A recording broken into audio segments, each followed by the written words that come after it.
Welcome back to own channel Everyday Money. दोस्तों, मैं video start करने से पहले जो मैं मेजर आपको स्टॉक एनालिसिस में बताता होता हूँ आपको हर वीडियो में, मैं आपको कुछ बहुत ही ज़्यादा पावरफुल लाइंस बताना चाहूँगा। आप अपनी स्क्रीन पर ये स्टेटमेंट पढ़ सकते हैं, why the rich are rich. ठीक है, ये बहुत ही ज़्यादा इंपॉर्टेंट क्वेश्चन है कि अमीर लोग अमीर होते क्यों हैं। मैं आपको ना अपनी हर वीडियो में कुछ नया बताने की कोशिश करता हूँ, आपको कुछ नॉलेज देने की कोशिश करता हूँ।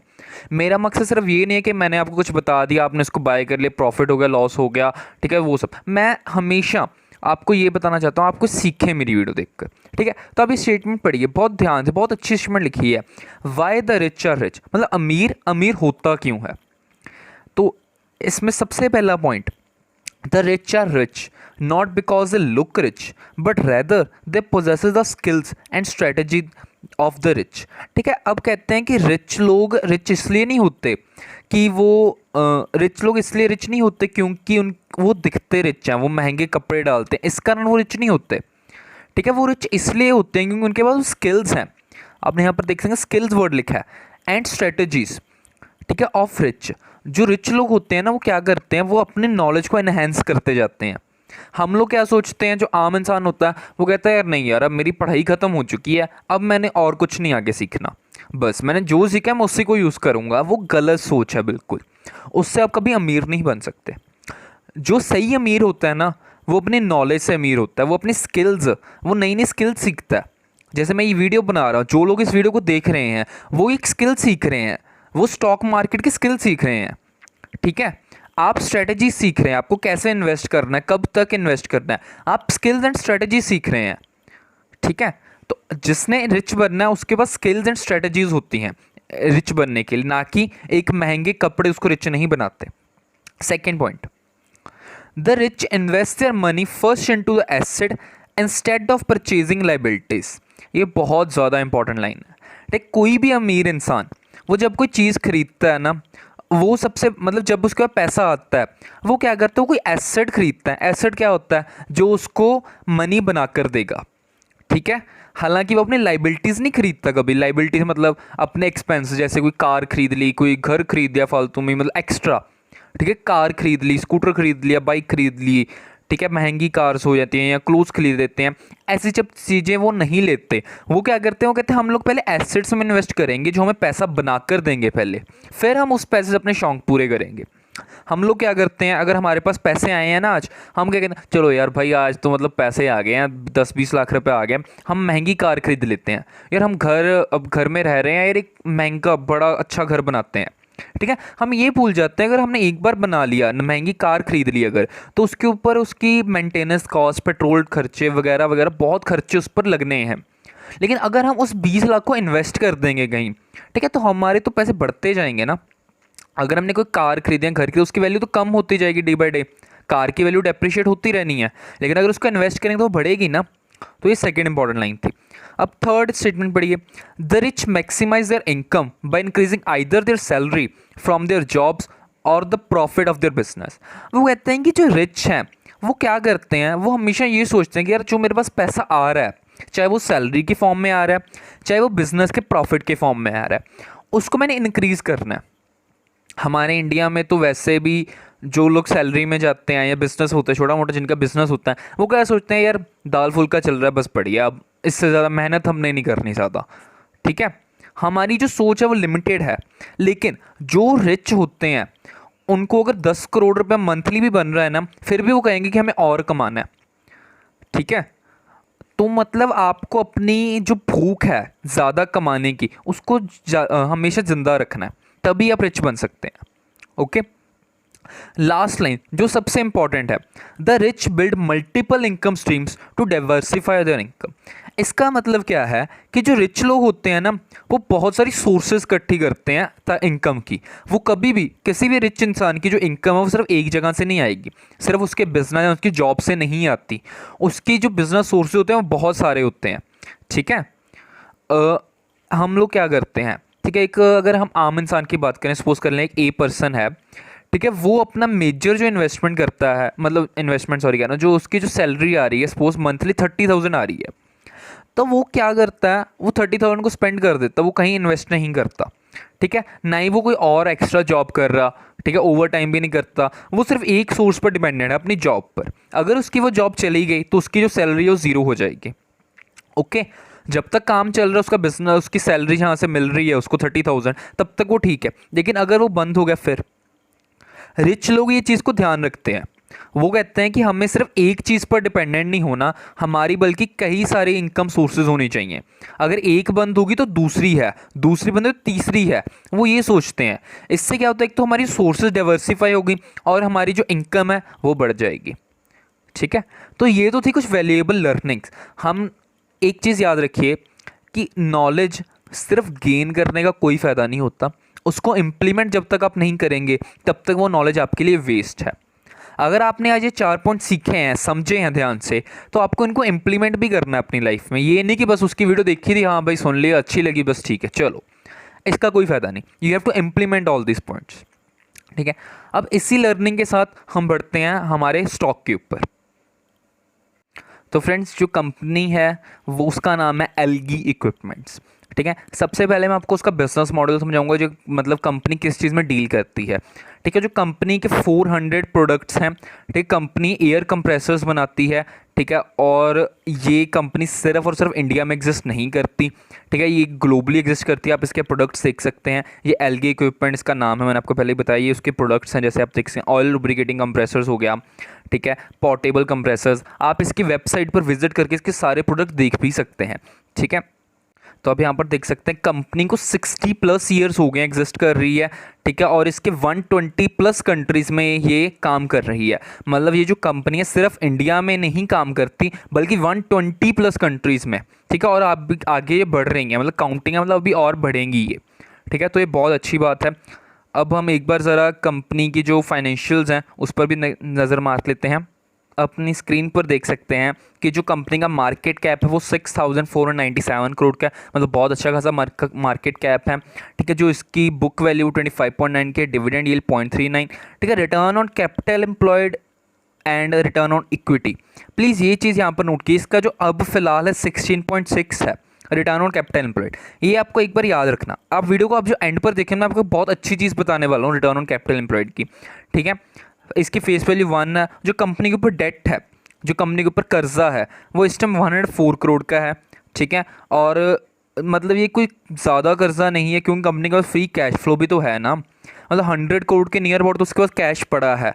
अगर कंपनी के पास कैश है तो मतलब डेट तो नाम मात्र सही है। 100 करोड़ का डेट है और 100 करोड़ के नियर अबाउट उसके पास कैश फ्लो पड़ा है, तो it's not a thing to worry. और मोर अगर आप डेट टू इक्विटी रेशियो देखें तो सिर्फ 0.13 है। ठीक है, 2 से नीचे नीचे बहुत अच्छी होती है, और ये तो सिर्फ 0.13 है, तो मतलब डेट के अकॉर्डिंग ये कंपनी सही है। 104 is not a thing to worry. Okay, अगर कंपनी का शेयर होल्डिंग पैटर्न देखें तो प्रमोटर्स के पास इस टाइम 31.91% की है। FIIs के पास 23% है एंड DIIs के पास 9%। मतलब इस कंपनी को FIIs भी ध्यान रख रहे हैं, इस कंपनी के ऊपर DIIs भी। FIIs कौन से? Foreign institutional investors, DIIs domestic institutional investors. मतलब प्रमोटर्स के पास तो मेजर स्टेक है ही, ठीक है, उसके अलावा फॉरेन के लोग भी इसमें इन्वेस्ट कर रहे हैं, डोमेस्टिक इन्वेस्टर्स भी इन्वेस्ट कर रहे हैं। और पब्लिक के पास कितना है? पब्लिक के पास सिर्फ 35% ही है ना। मेजर माल तो ये तीनों दबाकर बैठे हैं अपने पास, 35% का माल सिर्फ पब्लिक के पास है। ठीक है, तो यहाँ से भी एक पॉजिटिव साइन निकल रहा है कंपनी के अकॉर्डिंग एल्गी इक्विपमेंट्स में। अगर हम इसकी स्टॉक प्राइस की ग्रोथ देखें, ठीक है, तो जो इसका स्टॉक प्राइस ने हमें 10 ईयर्स में 20% का रिटर्न दिया, CAGR। मतलब हर साल 10 ईयर के बेस, अगर आपने पैसा 10 साल के लिए लगा दिया होता तो हर साल आपका पैसा 20% कंपाउंडेडली ग्रोथ हुआ होता। ठीक है, मतलब एक साल अगर आपने पहले साल 1 लाख लगाया तो अगले साल अगर आपने 1 लाख लगाया तो नेक्स्ट ईयर वो बन गया 1,20,000। ठीक है, उसके बाद नेक्स्ट ईयर 1,20,000 पर आगे 20% लगा, फिर उसके ऊपर जो अमाउंट बनी, ठीक है, वो उसके ऊपर आगे 20% लगा। मतलब CAGR बेसिस पर ग्रोथ 20%, ये बहुत अच्छा खासा रिटर्न है। इवन कि निफ्टी भी आपको 20% का नहीं दे रही है, फिलहाल वो 14-15% का रिटर्न दे रही है, लेकिन 20% का रिटर्न बहुत अच्छा खासा रिटर्न होता है। ठीक है, तो जो सबसे कंपनी का सबसे मेन पार्ट है वो है मैनेजमेंट की डिस्कशन एंड एनालिसिस। मैंने इसकी जो एनुअल रिपोर्ट डाउनलोड करी 2021 की, आप इसकी एनुअल रिपोर्ट डाउनलोड कर सकते हैं tickertip.com पर जाकर। आपको tickertip.com खोलना है, वहाँ पर लिखना है एल्गी इक्विपमेंट्स, फाइनेंशियल के कॉलम में जाकर आप इसकी एनुअल रिपोर्ट डाउनलोड कर सकते हैं। आपको इस पेज पर आना है मैनेजमेंट डिस्कशन एंड एनालिसिस, ठीक है। उसमें इन्होंने इतनी इसकी जो मैनेजमेंट है अच्छी है, क्योंकि इन्होंने बताया है कि इवन कि इन्होंने अपनी गलतियां भी बताई हैं, इन्होंने अपनी अच्छाइयां भी बताई हैं, ठीक है। इन्होंने यहाँ पर साफ लिखा हुआ है in management discussion analysis of 2019 and 2019-20 we have stated that we would present financial direction for the future, ठीक है, while presenting quarter one result of 2021, ठीक है। उन्होंने कहा है कि हमने लास्ट ईयर आपको कहा था कि हम अपनी फाइनेंशियल डायरेक्शन, हमारा जो फ्यूचर प्लान है वो हम बताएंगे, बट हम ऐसा कर नहीं पाए थे। मतलब कंपनी को पता उन्होंने क्या कहा था और उन्होंने क्या किया, ठीक है। मोस्ट ऑफ द कंपनीज क्या कहते हैं, कहा था यार, किसी को बड़ा याद होना छोड़ो, ठीक है। लेकिन ये कंपनी मतलब स्ट्रिक्ट है, उसको पता है क्या चल रहा है, उन्होंने क्या कहा था, अपनी मतलब फोकस्ड है, ठीक है। तो इट्स अ गुड पॉइंट। मतलब अगर कंपनी की मैनेजमेंट अच्छी होती है ना, तो मैनेजमेंट डूबती हुई कंपनी को भी ऊंचाइयों तक लेकर जा सकती है। और अगर मैनेजमेंट नहीं अच्छी, तो एक टॉप लेवल की कंपनी को भी वो डुबा सकती है। आपको ये चीज़ याद रखनी है, ठीक है। अब उन्होंने क्या, अगर आप इस फोटो का स्क्रीनशॉट लेकर इसको अच्छी तरह पढ़ भी सकते हैं, लेकिन मैंने आपको इसका मेजर पॉइंट बता रहा हूँ। इन्होंने कहा है कि जो कंपनी का 2025 तक, मतलब अगले 4-5 सालों के बाद जो कंपनी का रेवेन्यू हम चाहते हैं, हम सोच रहे हैं कि कंपनी का जो रेवेन्यू है वो $400 मिलियन हो जाएगा, ठीक है। इंक्रीज़ करेंगे रेवेन्यू, ठीक है। रेवेन्यू कितना हो जाएगा, $400 मिलियन। मैं इसको आपका प्रेजेंट रेवेन्यू भी इसका पहले दिखा देता हूँ, तो आप अपनी स्क्रीन पर देख सकते हैं। इसकी जो प्रेजेंट सेल्स है वो है 1100 करोड़ की, ठीक है। 2021 में 1100 करोड़ की सेल्स है, और 2025-26 में उन्होंने क्या टारगेट दिया है, $400 मिलियन, ठीक है। मिलियन डॉलर लिखा है उन्होंने, इसका मतलब हो गया इंडियन रुपीज़ में 2800 करोड़ अप्रॉक्स, ठीक है। 2800 करोड़, ठीक है, मतलब डबल से भी ज़्यादा, ठीक है। तो मतलब कंपनी का जो फ्यूचर है वो अच्छा है।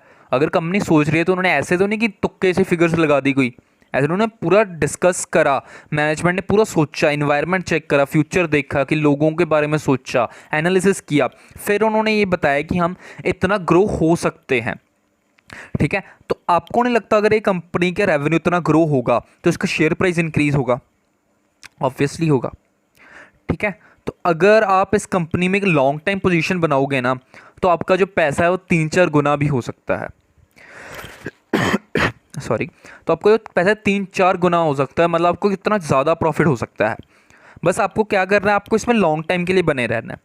एक और चीज़ इसमें आप यहाँ पर देखिए, इनका जो रिटर्न ऑन कैपिटल एम्प्लॉयड का टारगेट है वो 30% का है। फिलहाल कितना था, 16%। वो कह रहे हैं कि हमारा रिटर्न ऑन कैपिटल एम्प्लॉयड अगले 4-5 सालों में 30% हो जाएगा, मतलब डबल हो जाएगा, अप्रॉक्स डबल ही हो गया, ठीक है। तो अगर इसका रिटर्न ऑन कैपिटल एम्प्लॉयड बढ़ेगा तो उसका शेयर प्राइस बढ़ेगा नहीं क्या? ऑब्वियसली बढ़ेगा ना। तो बस क्या आप करना है, आपको इसको होल्ड करना है। एक बार इसका आपका शेयर प्राइस भी दिखा देता हूँ अच्छी तरह। तो आपकी स्क्रीन पर है एल्गी इक्विपमेंट लिमिटेड का शेयर प्राइस। इसका फिलहाल जो प्राइस है 2006 का है, ठीक है। जो इसका फिलहाल मार्केट में वो 206 का है, और इसका जो स्टॉक प्राइस है वो अप ट्रेंड में ही जा रहा है, ठीक है। यहाँ से वो स्टार्ट हुआ, उसके बाद एक गिरावट आई, उसके बाद ये कंपनी अप ट्रेंड में ही गई है। उसके बाद यहाँ पर फॉल हुआ again due to Covid, but उसके बाद फिर ये कंपनी ग्रो होना स्टार्ट हो गई, ठीक है। आप यहाँ से देख सकते हैं इसने 223%, ठीक है। तो मतलब जो कंपनी अगर इस टाइम इसका 206 का प्राइस है, तो अगले 4-5 साल के बाद आपको इस डिजिट में तो नहीं मिलेगा ये प्राइस, ठीक है। ये ऑब्वियसली प्राइस बढ़ेगा, क्योंकि इसका जो टारगेट, अगर इसका जो उन्होंने मैनेजमेंट ने जो सोचा है, अगर वो अचीव होते हैं तो इसका जो प्राइस है आपको 3-4 गुना भी हो सकता है। बस आपको क्या करना है, आपको पेशेंस रखना है, ठीक है, और आपको इन्वेस्ट करना है। एक बात याद रखिए, जितनी जल्दी आप इन्वेस्ट करेंगे आपको उतना ज़्यादा प्रॉफिट होगा। अगर आप एक दिन भी लेट होंगे तो आपका प्रॉफिट उतना कम हो जाएगा। एक दिन का मतलब 1 रुपया नहीं होता, 1 रुपया प्रॉफिट नहीं कम होगा, आपका हज़ारों में लाखों तक में प्रॉफिट कम हो सकता है अगर आप एक दिन भी लेट होते हैं। तो आपको जितना जल्दी इन्वेस्ट करेंगे उतना ज़्यादा प्रॉफिट आप कमा सकते हैं शेयर मार्केट में।